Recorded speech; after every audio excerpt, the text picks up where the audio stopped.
MediaCon. Dito pa lang mag-start. Let's move on to our Q&A segment. Ito pa lang po yun. Okay. We are truly honored to welcome some of our valued friends from the media who are here with us today. So we'd love to hear from them, beginning with our friend from Business Mirror. Hi! Where's our friend from Business Mirror? Do I ask the question or sila po? Okay, asan po ang ating friend from Business Mirror? This is your time to shine.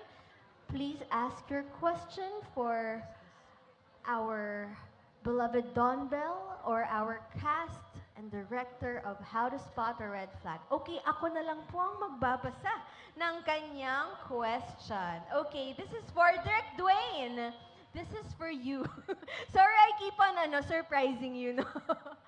All right, Direk Dwayne, what does this project have to offer that makes it different from those that they have done in the past? Syempre, ito yata yung matagal nang inaabangan ng buong fandom na very light lang siya, romantic comedy. So, para siyang breath of fresh air talaga para sa ating mga nakaabang. And I think ibang-iba from dun sa jump off ng Don Bell coming from this. So, exciting siya for all of us. Sa akin din. Yon. Feel na nga po namin yung pagka-light and pagka-romcom ngayon pa lang na MediaCon pa lang. Thank you very much po for answering. Now let's go to our next question from Daily Tribune. Yes, I'll be reading it. If you could describe your character in 3 words, what would they be and why? So this is for everyone. Describe your character in 3 words. Kira, maybe you can start this one. Hi, Kira! Uy, yung tito ko pala, Kira. Medyo lang. Nanggugulat tayo today. 3 words to describe my character. I would Yes. say that she's loving, she's selfless, and I think she's religious. Ayun. Can you tell us why? Bakit yun yung mga napili mo? And describe to us a little bit kung sino ba yung character mo. Consult muna kay Derek, ano? I played the role of Christine. Si Christine po ay, gaya po ng sinabi ko, she's very religious. She's very driven by her faith, which leads her to become a missionary. So, abangan po natin kung saan siya magmi-missionary. Ayun. Thank you very much, Kira. Ay, alam niyo na ba? Oh my gosh, Eme! Ayan, sa Uganda. Alam niyo pala, sorry. Thank you. Okay, Esnir, 3 words, please. Oo, sabi ni Daily Tribune. Okay. Siguro sa akin is straight. Ay! Kami lang.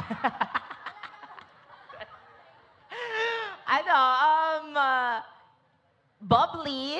Yes. Para sa mga bubblies natin dyan.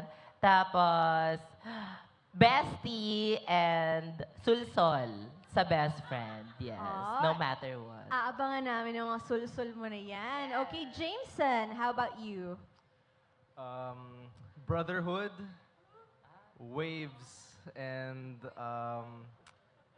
playtime. Ano yon? Ay, Scammer? Oo nga naman. scammer. Scammer. Gusto ko yung kayo na yung nag-suggest. Kasi nga, napanood nyo na. Good job! Alright, let's go to Sir Christian. Ano siya, disciplinarian, business-minded, and cute. I love it. May Pwede ba yun? bali. Pwede ba yun? Nakakapag mo isip eh. Bagay naman po talaga. Tama naman po. Thank you, Sir Christian. Sir Benji? Loving, overprotective, guwapo. Oh, hindi na kailangan explain yon. Tama naman. Opo. Miss Angel? Ako, ano ako? Ano ba ako? Son? Oh!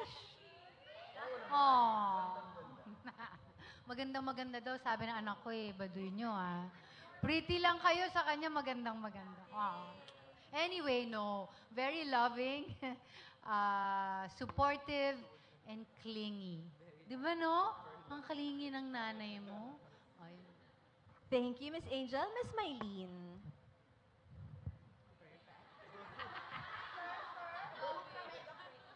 Gandang-ganda sa sarili. Mas lalong nagandahan sa sarili. Loving mother, very, ano ba to? Family-oriented and handsome. Family-oriented at saka very sporty. Tamad din ako maglaba. Yung mga damit ko dito ko konti lang. Thank you very much, Miss Mylene. And of course, we go to Dawn Bell. Who would like to go first?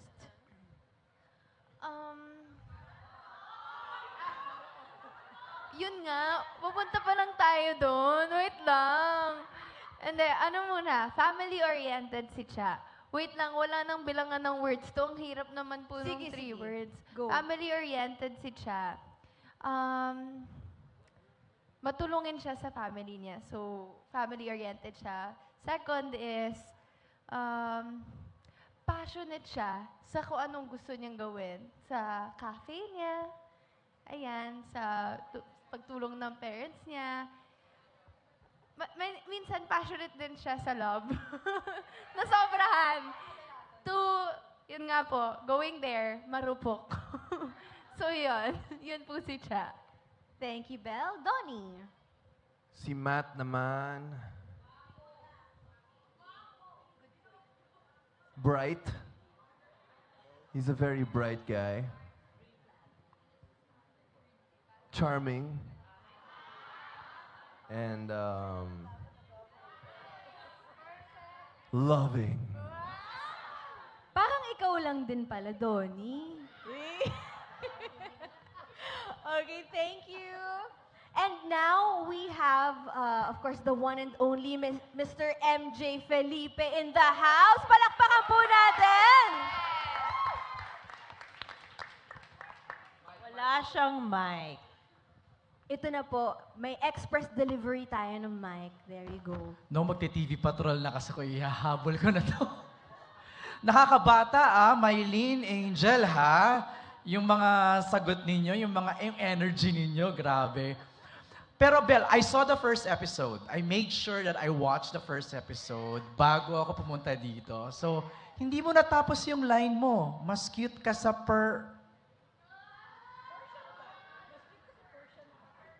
Di ba? Kaya mo bang sabihin sa harap ni Donnie ngayon yan? So, yung line kong yun, gagawin ko, sige, gagawin ko. Nalaglag lang, ma. Sorry po, ma. Magpapakatino na po ako, ma. Mas cute ka sa Ayan lang. Hindi ko tutuloy. Hindi mo matuloy. Hindi ko tutuloy. Panoorin niyo. Okay. Natuwa ako doon sa mga behind the scene kwentos nila Mylene, nila Angel, ni Benji, and ni Christian. Ang gusto kong malaman, Donnie and Belle, yung mga pakilig nyo ba, yung mga tinginan, yung mga eksenang nakakakilig, nire-rehearse nyo po ba yun o natural na? With all honesty yan Donnie and Belle with all honesty. Nire-rehearse nyo pa yun o talagang hindi na? Yung kilig, hindi nare-rehearse yun, syempre.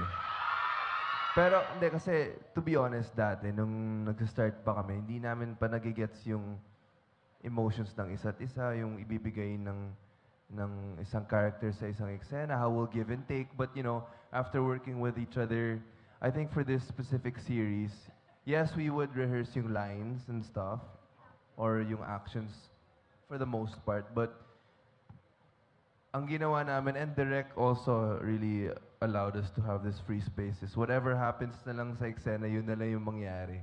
Kasi kung masyado mong i-rehearse yung kilig tsaka yung mga tingin, hindi na magiging natural. So, ayun, parang mas nafe-feel na lang namin yung scene. We're just being in that scene, In the being in that moment. character, yes.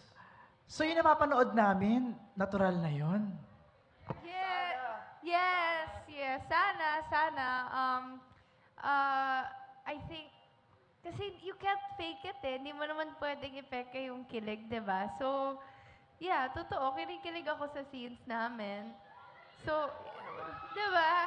And, yeah, we do rehearse yung actions, yung lines namin. But then, I think what makes it natural is that what we react paano kami mag-react sa isa't isa. Yes.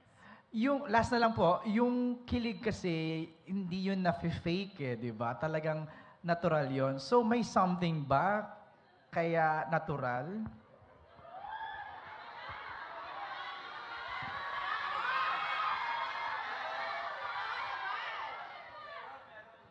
Hindi, syempre kami ni Belle, sobrang genuine lang namin sa isa't isa. So, lahat ng pinapakita namin, syempre, nafe-feel talaga namin yun. Naka-episode 1 and 2 pa lang tayo, ha? So, marami pang pagdadaanan si Matt and Cha. So, get ready for the more kilig scenes and the more light scenes. Alam kong hindi ka naglalay kasi hindi namumula ilong mo. Tama. Di ba? Nanood ako, napanood. Nanood talaga ako. Belle, ikaw, your answer to that. Giniginaw po ako. Yeah. I'm just really happy that I get to do this with him, and I'm grateful that I have him in my life. Yeah. Wow! Wala, uwian na. Thank you, Donnie. Thank you, Belle. Thank you, Sir MJ Felipe. Ang saya naman nun. Alam niyo, habang sumasikot kayo, nagtutulakan si Esnir tsaka si Jameson doon sa sobrang kilig. Oo. Alright, now let's go to our next question. This is coming from Metro Style. What did you find most exciting about the series the moment you found out about it? Who would like to answer? Here you go daw. The moment you found out about it, ano yung Sige, I'll start. nakapagpa-excite sa I inyo? think it was the setting when it was gonna be in the beach and we're all gonna be there. Ina-imagine ko na yung buong set namin kung ano yung magiging dynamics ng lahat. So that was one of the biggest things that really excited me. I'm trying to... I think, na-mention ko na to before, di ba? Hindi pa kasi ako nakapunta ng La Union. Ever. So first, yes. Di ba? First time ko makapunta ng La Union. And grabe, nung ang dami ko nasubukan doon, first time ko mag-surf. Parang na-in-love ako sa lugar. So parang mas naging intact ako sa character kong si Cha. And the story, parang while reading the script nga, kinikilig na ako. What more if, panoorin namin, ang ganda ng connection ng lahat ng characters namin. Oo nga, talagang parang isa sa mga major elements dun sa series, yung location talaga, no? Ang ganda na nasa La Union yan. Okay, now let's go to our last question. This is coming from Cosmo, and this is for everyone.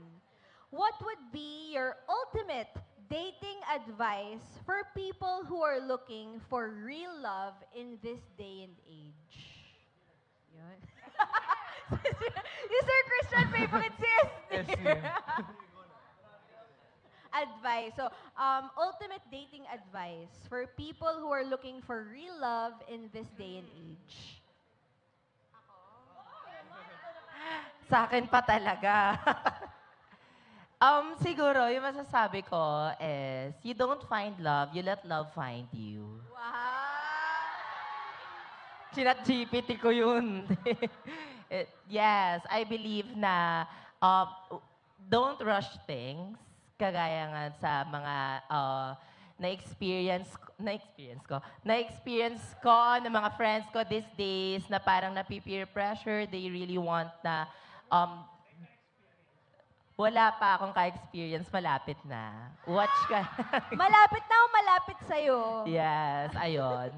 Don't rush things and you focus on yourself, syempre. Kasi if you learn to love yourself, then you can, you know, you are lovable. Thank you, Esnir. Di ba, love?